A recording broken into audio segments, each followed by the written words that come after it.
Ever wondered who and what is shaping Luxembourg? This is your Lux Unplugged podcast with your hosts, Adrien and Thierry.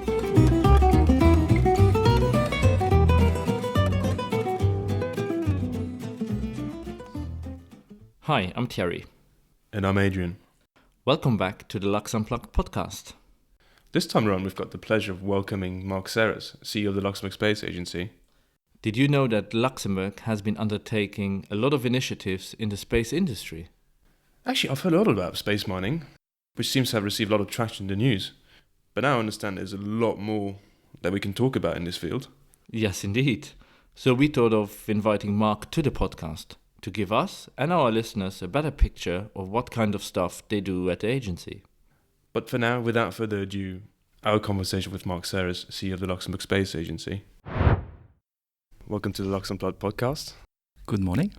As usual, before we start talking about all the exciting things that you do at the Luxembourg Space Agency, could you just talk us a little bit more about your background? What's led you to the helm of the Luxembourg Space Agency? Well, in fact, I never thought that I would do what I do today.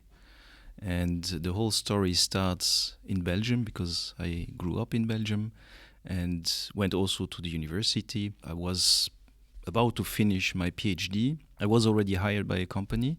But before I managed to finish, they reorganized themselves, and so I even had no occasion to start there. And at that time, my brother was already working at SES, the satellite operator here in Luxembourg, and he told me, yes, but look, also in Luxembourg, you will see they are looking for engineers and also specialized engineers.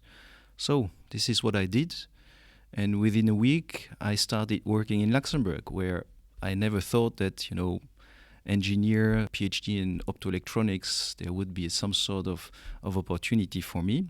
But I was wrong, like a lot of people, I would say, that they have a wrong perception about Luxembourg. I lived too long outside of Luxembourg. And during 5 years, I worked within a company that was developing antennas for satellite communications. And then one day, Luxembourg became a member state of ESA, the European Space Agency. And the government opened a position to deal with ESA.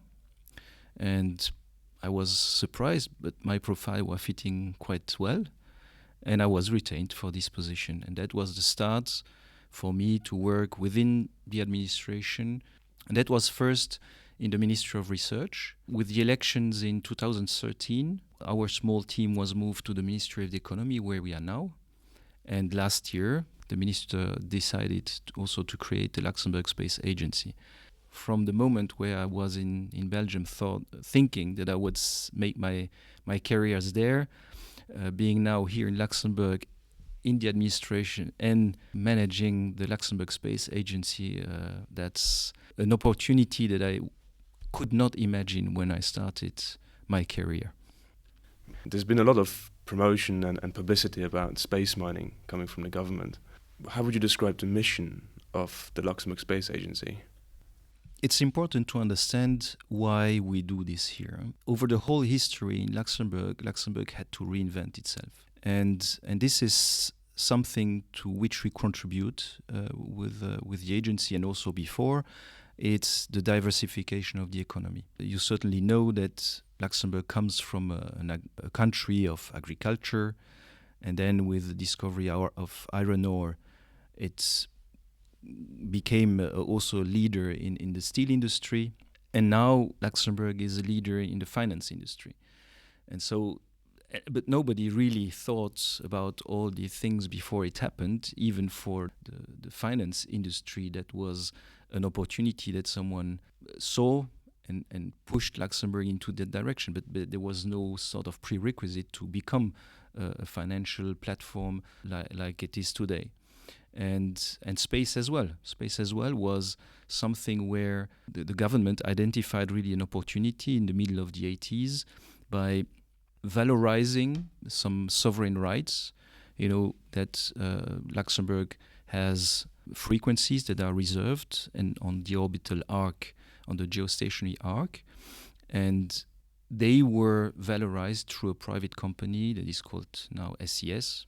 At that time, it was Société Européenne des Satellites, and that was a huge success. The beginning was quite a debate on why should we do that, and is that really the right way to do it. There were a lot of debate as well with the neighbor countries, because we have to know that at that time everything was institutional. All these services were offered through state administrations or state companies, and coming with the idea to say now it becomes a commercial activity and we take on board private investors to do it, that was a revolution at that time. And you can see that today the vast majority of all these operators are commercial companies. So I believe that at that time we had the right vision to enter into these activities, and we hope now with the initiative on the space resources, so it's not only about space mining, this initiative on the space resources puts us again in such a position where hopefully our vision will materialize in the next 10-15 years, and so that we will have this opportunity to position Luxembourg on a very, very powerful and with great opportunities for Luxembourg. So there's obviously then, I would say, quite a lot of work to get done to get there where the steel was, the finance was. You just celebrated the agency's first anniversary. What are your achievements then so far that you can tell us about? Well, we have worked on a lot of topics. First mission, the diversification of the economy, or having that as objective, means that we are essentially working in the support of companies. So we help entrepreneurs who have specific objectives. This is a bit different from if I compare that to large agencies like the European Space Agency or even NASA. They have been put up to implement own missions.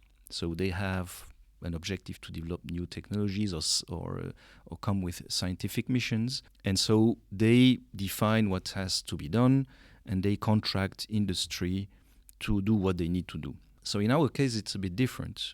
We don't define now what industry has to do. It's a more bottom-up approach. An entrepreneur who needs some sort of support to develop its own activity can come to us, and then we will look at how we can help him. But the initiative needs to come from the company or from the entrepreneur, which is a bit a different way of working with regard to a number of other agencies. And in that context, what we learned over the last years is that it's not only about giving a grant to a company to develop a new product or a new service. It's more than that. And therefore, we have worked on other aspects also to create really an ecosystem here where the company will really be embedded in an environment that is favorable to their development. What we see is, for example, the talent development is extremely important. If you have a dynamic industry, you have also to provide these companies with the right people, with the right skills. And so here we have worked a lot on different levels, starting really from the primary and secondary school up to the first job for young graduates. And on the primary and secondary level, we are part of an initiative of the European Space Agency with the idea to illustrate disciplines like mathematics or different science disciplines. It's not the idea now to create already a course about space, but rather to use a phenomenon, to show, to make a small experiment in the class on physics. There is one interesting thing that I saw already is that to discover properties of materials, ESA developed a small kit where kids can make experiments on the density of a small cube, the electric conductivity, the thermal conductivity, and all this in a space context. But of course, they are learning general science through these type of things. So that's the first effort that we have been doing, is to use space really to inspire the young generation and potentially to go more into the STEM careers. So after the primary and secondary level, we have also an agreement with the University of Luxembourg for an interdisciplinary space master. So this is a specific 2 years master that started this year.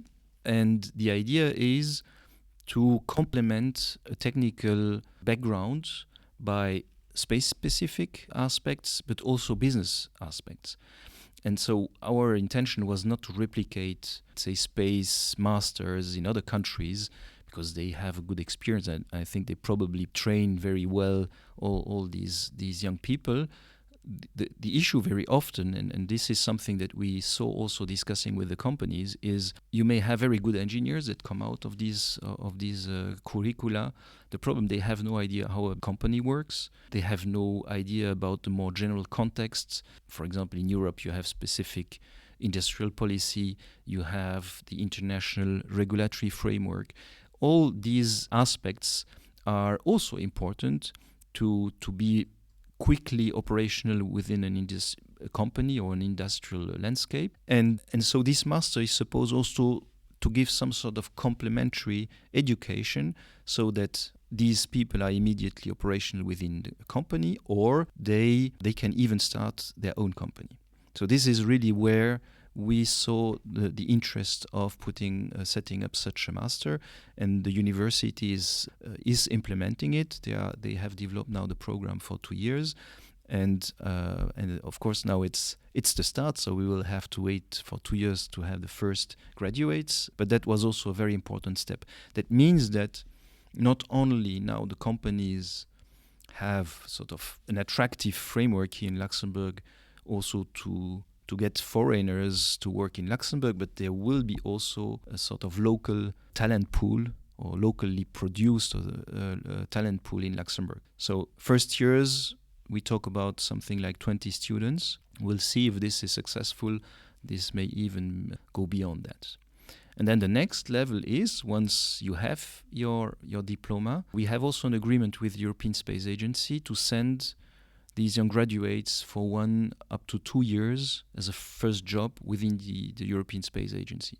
And that's extraordinary, because the European Space Agency, even though it has not the name of NASA, for example, is a fantastic agency. If you look at all what Europeans have done with the small means that they have, you have to compare the financial means between Europe and US. There is an order of magnitude difference, but still we are doing fantastic things in Europe. And that's thanks to the European Space Agency. And so having young people from Luxembourg being able to have their first experience in this agency is really fantastic. So we are very happy of that. It's a small program that has a lot of success. And we have now, since the last few years, 3 to 4 Luxembourgers that go and work at ESA. So that was on the education part. That's not enough. We have also seen that, especially because we encourage commercial activities within industry, we have worked together with the European Investment Bank, and they have also done some work with the European Commission on the question of accessing finance for the space sector. And it was extremely clear that in Europe there was no real instrument that was, what should I say, specialized for space companies. And this is something we have worked on. We have worked over the last 18 months to set up a new instrument that would enable also capital investment to be available for startups or young companies. It's rather early stage investment. So that's again something that we have done now to really enrich this ecosystem, so that a company that comes to Luxembourg or is in Luxembourg has access to a number of instruments that will support its development here in Luxembourg. So within a year, there have been quite a whole lot of achievements, so far we can hear. So in more practical terms, are there any examples, like private sector involvements, that have been kicked off? Well, we are still in this building up phase. So a lot of these things have just happened, and others are going to be finalized until the end of the year. So it's difficult now already to give very concrete examples where we see this is the measure that we have put in place, this is the company that benefited of it, and this is the result. So I believe that really giving you a realistic and robust assessment of the impact, we will need at least 3 to 5 years more really to see how all these initiatives that we took have had hopefully a positive impact. But We have already a few companies that have established here who show a good development. But again, these young companies always need a few years to really come to a certain level of maturity and mature enough to say that now they have a chance to be sustainable. So it's a bit early now to take, let's say, the first conclusions, but I would say the trends look very, very favorable. So I understand you're talking about startups, right? We have had a lot of startups recently, yes. So today we are essentially interacting with non-Luxembourgish companies. And just to give you an idea, in 2018 we had a bit more than 200 new contacts. Okay, it's not only companies, sometimes it's also individuals or research centers, or it can be various, but it was just a complete change of working. And we had to start really treating files of companies establishing in Luxembourg. Of course, those are essentially startups, even though sometimes they have a large mother company in another country. But in Luxembourg, it's a small company that starts with a few people and need to grow. And so this is the reason why we also have developed or worked a lot on instruments that help this type of companies. So you've seen the growing interest then from the private sector that you hoped for when you started? Absolutely. This is a trend that we see now since a bit more than 5 years. Entrepreneurs, you had always entrepreneurs interested to go into space. But what is changing is that they are backed more and more by private investors. This is a new trend. And of course, for us, this is a very interesting trend because that means also that these private investors see a commercial opportunity for the companies. And this is the part where we are interested in. The companies that we can help start their activities, but will also rely on commercial revenues. That's extremely important for us. We have means to develop that, but still in absolute terms is relatively small. And if we want to take the best out of it, we need to create a leverage. And being able to help a company that will generate other sorts of revenues than just, let's say, being a contractor to our agency or ESA, because ESA, the investments that we do as Luxembourg within ESA, that's the same model. Mainly, those are contracts that are given to industry, but we need this leverage. This is the only way we can develop this sector here, and having also companies that we help but do not depend on us. You talked earlier about the Spaceresources initiative. So what is this initiative about? How would you describe it? What is the vision of this project? Spaceresources.lu talks about the resources that you can find in space. And here we talk about materials that you could find either on the moon, or on an asteroid, or Mars, or any other sort of objects where these resources could be useful. Because today, everything you do in space, you have to take it with you. If you launch a satellite, you will manufacture the satellite here, put it in the rocket, and launch it. Even the propellant that you need to operate the satellite is taken on board. And just to give you an idea, the big geostationary satellites, they have a lifetime of something like 15, sometimes more than 15 years. They take all their propellant with them since day one, and that represents up to 2/3 of the volume of the satellite. If you could start developing, producing pieces or maybe structural elements or propellant, for example, in space, those are all things that you don't need to take with you anymore.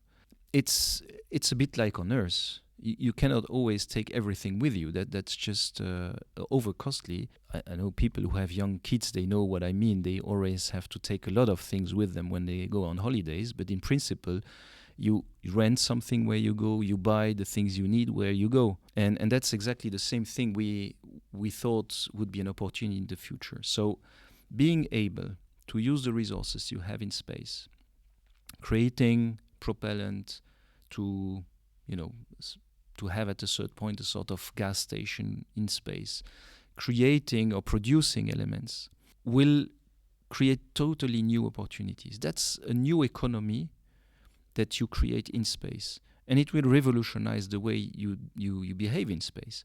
Another example, it's not only that you have to take everything with you, but the satellites, they are designed today because they have to fit into the rocket. So you are constrained in terms of weight or volume, and also because they have to resist to the launch. The launch is something that is quite violent for these equipments, and so they are over-designed for their real function in space, because in space they are just free-flying. There is no strong physical constraint on them, but they are over-designed because they have to resist the launch. So give an engineer this opportunity to think out of the box, saying you can have everything in space. Just tell me how a satellite would look like, and that's just a revolution on what's compared to how we behave today. Second element is we have seen this trend also evolve now over the last years. Exploration is becoming a very hot topic, and that's the same. Exploration, if you have to imagine taking everything with you, it's extremely complicated to plan, and it will be extremely costly, especially if you think now about exploration on Mars. So that's not something that where you go just in a few days. The moon is still something simple. It's a question of days. Mars is a question of months. And so you have to plan. If you have to take everything with you, again, that represents a huge cost of this exploration. An example that illustrates that very well, there is a 3D printer in the ISS, the International Space Station. And I saw a small wrench that was produced within the ISS. And the reason was that the astronauts had not this instrument, this tool, and instead of waiting for the next delivery of cargo that comes to ISS, they redesigned or designed this tool on Earth, sent the drawings to the 3D printer on ISS, and within hours or days, astronauts had this tool.